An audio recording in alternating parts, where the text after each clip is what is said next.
From Sea to Canvas, a visual odyssey through mermaid legends and art, curated by me, Meg Holman, in 2025. Mermaids are mythical creatures that have captured the imaginations of artists for centuries, and they are explored through this lens of art history in this virtual exhibition. We showcase the diverse depictions of mermaids as seductive monsters, mythical creatures, and symbols of femininity into the mid-20th century. Join me as I delve into the rich and varied history of these fascinating creatures in art, and explore the image of the mermaid and how it has evolved over time, reflecting social and cultural values of different eras. One of the earliest depictions of mermaids is in the German Bible with Noah Ark's woodcut by Anton Kobergers in 1483, which is found in the Library of Congress in Washington, D.C., USA. The Melusine, which is the medieval name for the mermaid, appears several times with a serpent-like body and sometimes even has wings, as it was born to both a human father and a fairy mother. As in most medieval tales, the woman fails in order to be educated in these tales of the Melusine. The mermaids appear in several copies of the Bible. In the image here, they frolic beneath Noah's Ark. Seeing as mermaids were believed to be real at this time, of course they would have followed Noah as he took all creatures 2 by 2. Also from the Library of Congress in Washington, D.C., we have the 1562 Map of America by Diego Gutierrez. This map provides a richly illustrated view of an America filled with images and names that have been popularized in Europe following Columbus's 1492 Voyage of Discovery.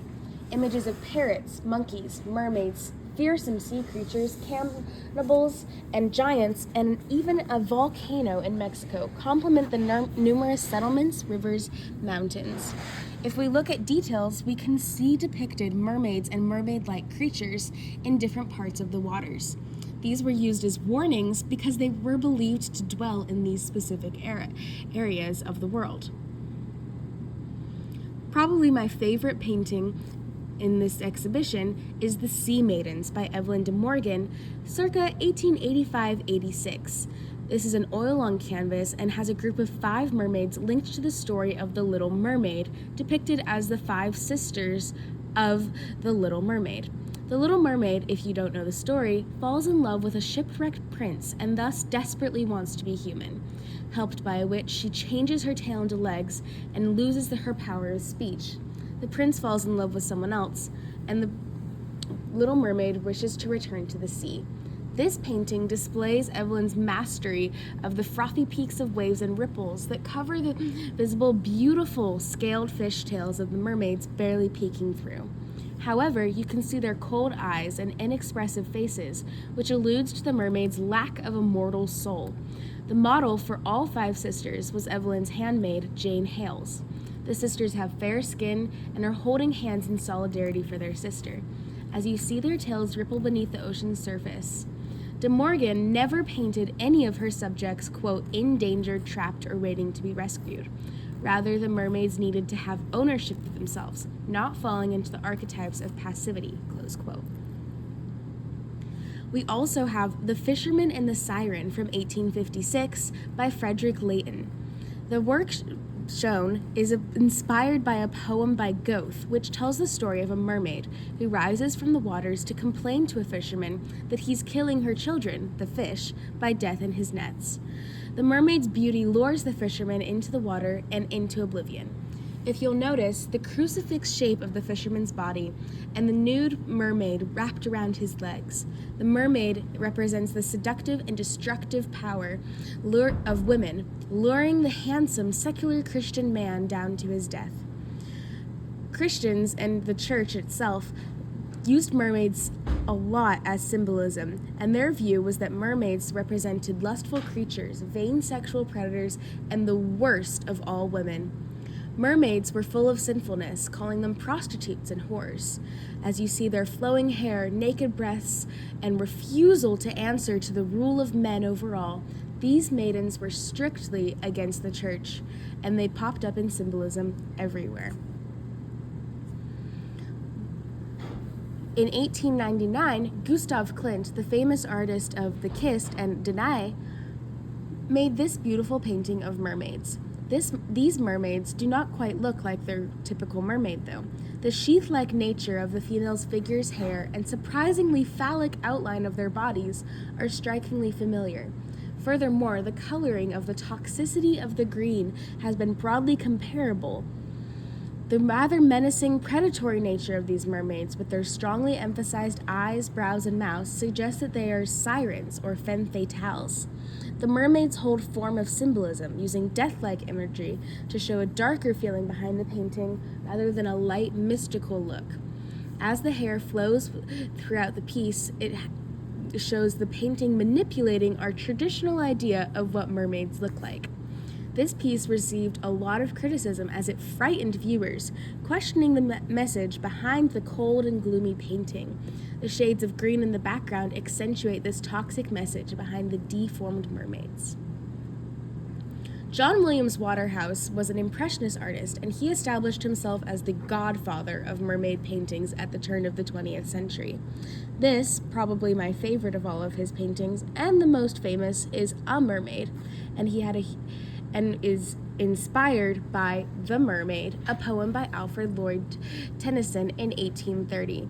In this painting, a lone mermaid is seen sitting on a rock, brushing her hair and looking into the distance. Some art critics believe that the pearls in the seashell beside her are formed from tears of dead sailors. Thus, this painting of a beautiful mermaid manipulates the viewer with her secret deadliness. John Williams Waterhouse had a huge fascination with mermaids, and most of his classical artwork depicted their simultaneous capacity for both wonderful beauty as well as dark deception. Next, we have Ulysses and the Sirens by Hermit James Draper from 1909. This subject of the painting is an episode in the epic poem Odyssey by Homer, in which Ulysses is tormented by the sirens. Although there are only 2 sirens in Homer's poem, and they stay in the meadow, this has a different turn on that same scene. This painting depicts Ulysses tied to the mast and forcibly attendant to the sirens' seductions, once again following that narrative of mermaids representing women seducing men. Sirens are nude, or nearly so, as their tails disappear as they board the ship. Draper shows that the conflation of sirens with mermaids and his sexualization of these figures are consistent with all other artwork. Draper's conflation of sirens and mermaids and his sexualization of these figures are consistent with most artworks of the Victorian and Edwardian eras. This beautiful painting is unfinished. The Mermaid by Howard Pyle from 1910 was unfinished at the time of his death. Pyle was a prominent figure known for his contributions to American illustration during the golden age of illustration.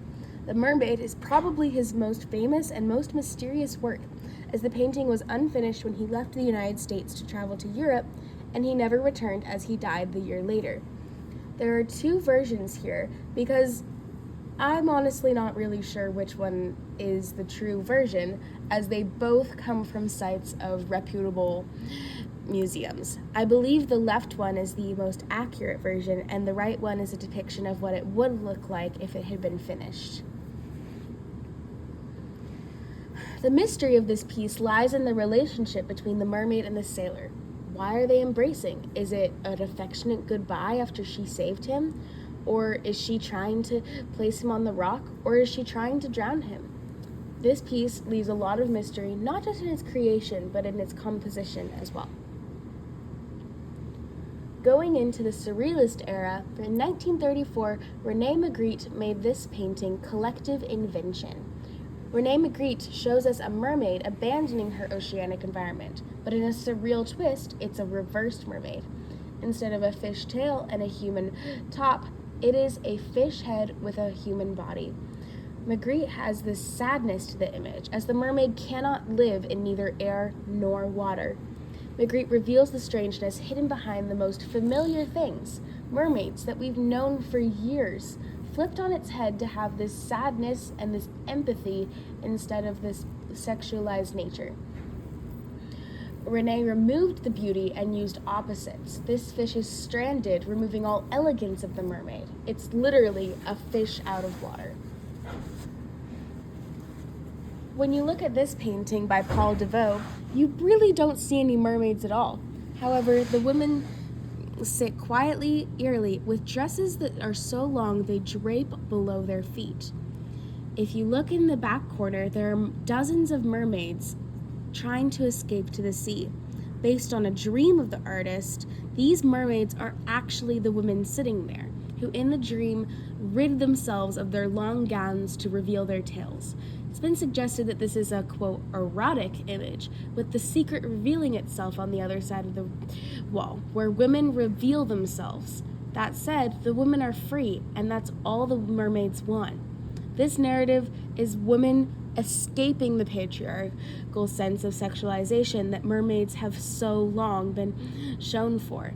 Mermaids are escaping that, and in turn, women can also be themselves and escape the patriarchal society, as they're in this modest, very draped up clothing that then transitions over to the freedom of these mermaids. Here we have some artificial intelligence that I put in, and I literally searched mermaid art and it gave us this. Not quite. In conclusion, this art exhibition on mermaids through history demonstrates the enduring power of mythology and its ability to inspire human imagination.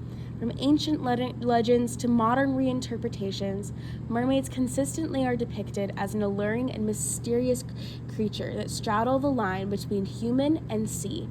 Through this exhibition, I hope to have offered a glimpse into the rich and diverse history of mermaids in art and inspire others to continue exploring this fascinating subject in your own creative endeavors. Thank you for joining me on this aquatic adventure.